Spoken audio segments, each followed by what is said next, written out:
একটা সম্পর্কের একটা বিষয় আছে না? শোনো, এখানে কোনো সম্পর্ক নাই, টাকার সাথে টাকারই সম্পর্ক। আমি তোমার ভাড়া দিয়েছি, তুমি ভাড়া দিবা, আমি বাড়িওয়ালা, আমি ভাড়া নেব, এই ব্যাস। ভাড়া নিতে খালি একটা জিনিস, ভাড়াটা দাও ভাড়াটা দাও। কোন সম্পর্কে আছে, একটা ভালোবাসা আছে কিনা মিনিমাম কিছু তো দেখেন না।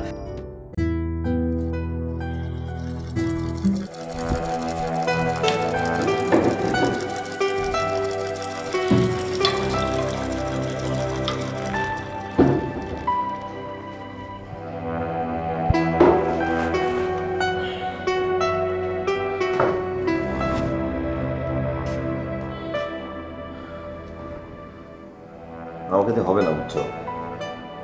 এতগুলা চাকরি খুঁজলাম, তো চাকরি তো নাই, বুঝতেছি না যে কি করবো। মনে হইতেছে আমি একটা ব্যর্থ বাবা, একটা ব্যর্থ স্বামী। এইভাবে কেন বলতেছো? যুদ্ধ শুরু হওয়ার আগে যদি হেরে যাও তাহলে কিভাবে হবে?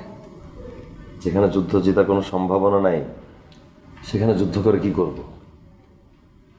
3 মাস ধরে কষ্ট করতেছি, চাকরি খুঁজতেছি, কোথাও চাকরি নেই, বাজারটাও ঠিক মতো করতে পারতেছি না। মেয়েটা একটা মুরগি খাইতে চাইছে, সেই মুরগিটা আমি কিনতে পারতেছি না। মামা তারা পিছে পিছে ঘুরতেছে, বাড়িওয়ালা দেখলে বাড়ি ভাড়া কথা বলে, মুদির দোকানের থেকে পালায় বেড়াইতেছে। আমি তো এরকম জীবন চাই না, আমি বুঝতেছি না আমি কি করব। আচ্ছা চিন্তা করো না, কিছু একটা হবে। নিপা, আমি ভাবলাম গ্রামের বসত বাড়িটা বিক্রি করে দিব, যে টাকাটা পাবো একটা ছোটখাটো ব্যবসা করব, আর আমাদের পরিবার কিছুদিন তো ভালো থাকতে পারবো। কি বলতেছে এগুলা তুমি? তুমি ভাইয়াকে দেখো নাই ব্যবসা করে লস খেয়ে বসে আছে? তুমি কি ব্যবসা করছো এর আগে? তোমার তো কোনো এক্সপিরিয়েন্সও নাই। যদি লস খাও তখন কি হবে আমাকে বলো। আতিক, তোমার বসত বাড়ি, শেষ সম্বল, এটা বিক্রি করো না। কিছু একটা হয়ে যাবে, আল্লাহর উপর ভরসা রাখো। এখন উঠো, যায় ফ্রেশ হও যাও। মীরা কই? ও দোতলায় ভাবির পিচিটার সাথে খেলতে গেছে। কিভাবে যে বুঝাবো, মেয়েটার চোখের দিকে চোখ তাকাইতে পারি না। আচ্ছা শোনো না, মীরার স্কুলে বেতনের জন্য বারবার বলতেছিল। জানি তুমি অনেক প্রেশারে আছো, বলে রাখলাম আর কি। এই সময় কিভাবে ম্যানেজ করবো বলো তো?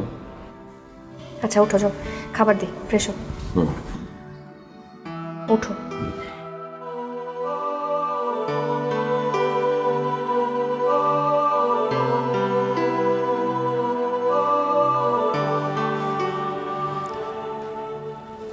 কেমন আছে? আমি ভালো আছি। আতিক কোথায়? এখন ও তো একটু আগে বাইরে থেকে আসলো, রেস্ট নিচ্ছে। আপনি বলেন না আমাকে। না না, এটা আতিকরে ডাকো, আতিক যা বলার বলবো। আতিক, শোনো তো। ওয়ালাইকুম আসসালাম। বলো না কি বলবো, কিছুই বোঝো না। আজ কয় মাস? 3 মাস পার হয়ে গেল। আজ দিচ্ছি কাল দিচ্ছি বলে 3 মাসের ভাড়া দাও না। হ্যাঁ, আমি আমার ভাড়া নিতে আইছি। আঙ্কেল, এমন ভাবে বলতেছেন যেন আমরা নতুন ভাড়াটিয়া। কত বছর হয়ে গেছে আপনার সাথে এই বাসায় আছি। নতুন বিয়ে করে বউ সহ এই বাসায় আসছিলাম, আমার বাচ্চাটাও এই বাসায় হয়েছে, ওকে বড় করছি এই বাসায়। আমি তো আঙ্কেল আপনার সাথে শেয়ারও করছিলাম 3টা মাস ধরে একটু ঝামেলার মধ্যে আছি। প্রবলেমটা সলভ হয়ে গেলে আমি নিজ হাতে আপনাকে টাকাটা দিয়ে আসতাম। আপনি আমার বউয়ের সামনে টাকাটা চাইতে এখানে চলে আসলেন, এই আমার ইজ্জত থাকলো? তোমার সম্মান থাকলো কি না থাকলো তাতে আমার কিচ্ছু যায় আসে না। এই আমার চলতে হয় না? গ্যাসের দাম বাড়ছে, বিদ্যুতের দাম বাড়ছে, পানির দাম বাড়ছে। এতগুলো টাকা নিয়ে বাজারে গেলে এত কয়টা বাজার নিয়ে আসা লাগে, আমি চলবো কিভাবে? আমার 3 মাসের ভাড়া আটকাইছো, এখন ভাড়া দাও। আঙ্কেল, টাকা চাইলে তো টাকা চাওয়াই যায়, কিন্তু টাকাই তো পৃথিবীর সব না। সম্পর্ক বলে তো একটা বিষয় আছে। আপনাকে আমি রেসপেক্ট করি, আপনি আমাকে স্নেহ করেন, একটা সম্পর্কের একটা বিষয় আছে না?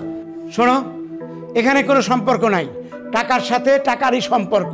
আমি তোমার ভাড়া দিয়েছি, তুমি ভাড়া দিবা, আমি বাড়িওয়ালা, আমি ভাড়া নেব, এই ব্যাস। আচ্ছা আঙ্কেল, একটা সমস্যার মধ্যে পড়ে গেছি আঙ্কেল, আপনি তো সবই জানেন। আর কয়েকটা দিন সময় দেন, আপনি টাকা পেয়ে যাবেন। 3 মাস কম সময় নাকি?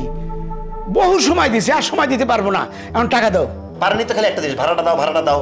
কোন সম্পর্কে আছে, একটা ভালোবাসা আছে কিনা মিনিমাম কিছু তো দেখেন না। মানে একটা বাড়ি দিচ্ছেন, ভাড়াটা তুলবেন, এই একটা আচরণ করবেন। কেন এটা বিশ্বাস রাখা যায় না? 3 মাস তো ঝামেলা আছে দেখে আজকে ঝামেলা বিপদে বসে দেখে তো আত্মীয় মারতে আসতেছেন। এই তুমি এত জোরে কথা বলো কেন? ভাড়া ধারণ আবার বড় বড় কথা বলতেছো। আমার ভাড়া দিবা, তা নাহলে আমি অন্য ব্যবস্থা নেবো। অন্য ব্যবস্থা কি নেবেন আপনি? কি করবেন আপনি বলেন?